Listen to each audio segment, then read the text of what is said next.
Olá pessoal, comentando o tema Igreja e Escravidão, agora falando sobre os donos do poder, Raimundo Faoro, volume 1. Esse é publicado pela editora Globo, foi publicado em 1975. Então aqui na página 197, ele vai falar sobre o padroado, né?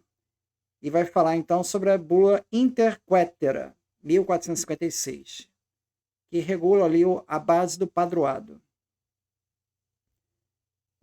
O trato direto do rei com o Papa em negociações facilitadas pela velha lealdade e fidelidade da monarquia portuguesa assegurou o controle da Igreja com a redução do clero a um ramo da administração pública. Então, a Igreja era um ramo da administração pública. Entende? Então, a ideia de que a Igreja era crítica da... Não era crítica. Ela era uma parte do Estado. Tá?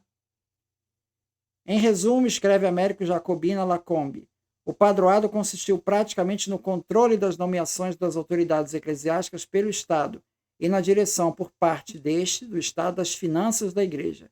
Mas, na verdade, de tal maneira estava a administração eclesiástica entrosada na máquina administrativa do governo civil, que seria difícil ao vulgo ver nela não um departamento do Estado, mas um poder autônomo. Dentro dessas linhas se fixou a organização eclesiástica no Brasil, na cúpula colonial. O primeiro bispo de Salvador, 1554, com seus 8 sucessores, até que em 1686, a diocese da Bahia se eleva à categoria de arquidiocese, reconhecido o arcebispo, até a república, o caráter de metropolitano de toda a província eclesiástica. No fim da colônia, o Brasil se estrutura dessa forma. O arcebispo da Bahia, com 6 bispados, 6 bispados, né, do Rio, Pernambuco, Maranhão, Pará, Mariana e São Paulo, e 2 prelazias, em Goiás e Mato Grosso. Na cúpula do sistema sediado na corte, a mesa de consciência e ordens que dirimia os conflitos e provia as matérias concernentes ao governo espiritual. Tá? A organização política de Portugal nunca assentou, como a espanhola, sobre a igreja contudo limitada pelo padroado. O respeito devotado ao padre e ao clero, a obediência aos padrões religiosos, não impediram que a supremacia civil mantivesse suas prerrogativas de comando, alicerçadas numa secular luta.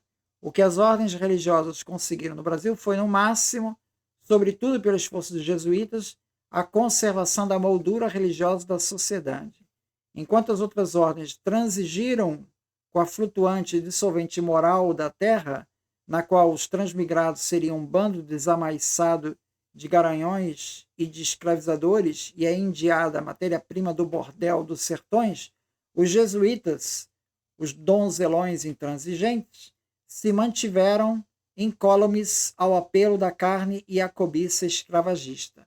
Então ele coloca que os jesuítas são meio que, né, uma parte diferenciada ali da igreja, mas uma boa parte da igreja já totalmente envolvida ali no processo ali de colonização.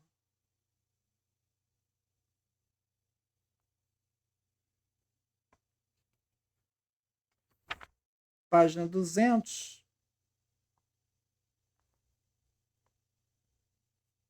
Os objetivos da obra missionária seriam evitar que o indígena comesse carne humana, se lançasse às guerras permanentes e corresse o sertão sem pouso. Os índios se vestiriam e adotariam a monogamia, com afastamento das crianças do mau exemplo paterno, embora muitos, apenas crescidos, voltem à magia do sertão com abandono da fé e dos preceitos cristãos. Os colonos, entretanto, não queriam cristãos, mas escravos, desejo que os padres não recusariam, com o negro, num acordo de tendências advogado pelos jesuítas. Daí a contradição. O escravo índio estaria submetido às restrições, enquanto o escravo negro não tinha direito algum, salvo da brandura cristã dos senhores. Dessa sorte, inaugura-se o mais profundo dissídio colonial entre jesuítas e colonos, entre jesuítas e bandeirantes, entre jesuítas e câmaras municipais, entre jesuítas e milícias, e, por fim, entre jesuítas e governos. A baixa extração de colonos atribuíam os padres à indianização moral do português, instando com o rei para mandar ao Brasil homens com melhor origem. Então ele marca uma diferença aqui entre o que ele se refere a, a escravização de índios e negros. Em escravização de índios, os jesuítas foram combativos. A de negro, não.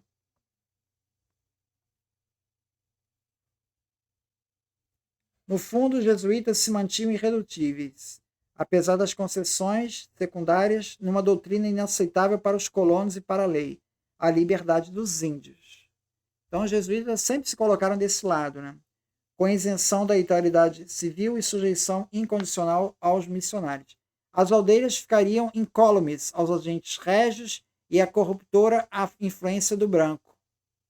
Um gigante iluminou a cena da secular batalha, na voz do padre Antônio Vieira.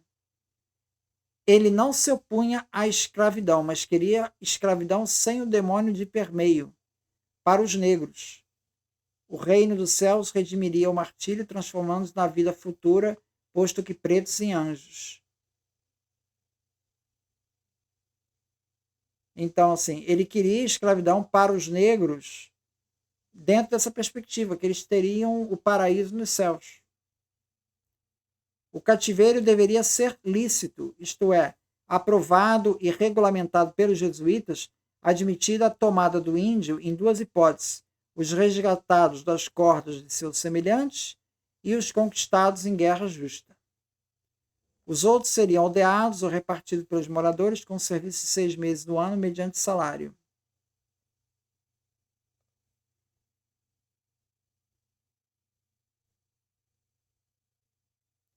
Essa batalha, na parte que procura segregar e libertar o índio, foi perdida pelos jesuítas.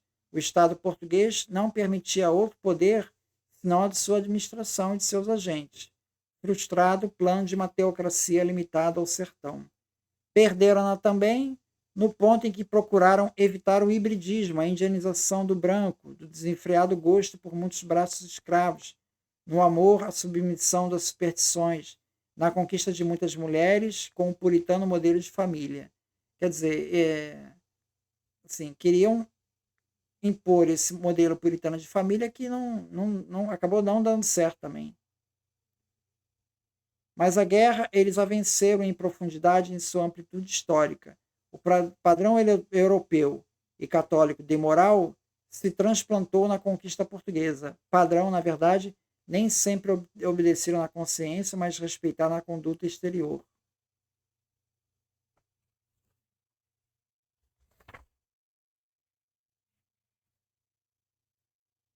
Então, ele fala desses conflitos, né? E que os jesuítas, que não eram os únicos da igreja, tinha outros missionários aqui, né? Não só jesuítas. Mas os jesuítas foram os mais combativos na defesa dos índios. Tá? Os outros estavam integrados, os outros missionários, não jesuítas, estavam basicamente integrados com o projeto português e, inclusive, nem se colocando na defesa dos índios. Tá? Foi um papel mais dos jesuítas, que eles, como eles tinham autonomia financeira, eles tinham mais liberdade no padroado, não estavam tão sob o controle do padroado como os demais clérigos. Né? Então eles conseguiam ter esse papel com os indígenas. Agora, com relação aos negros, não. Com os negros, eles seriam convertidos em anjos quando chegassem aos céus. Então não havia uma campanha mais forte para ser contra a escravização de negros. Isso aqui nos termos aqui do Raimundo Faoro. É isso. Muito obrigado, então.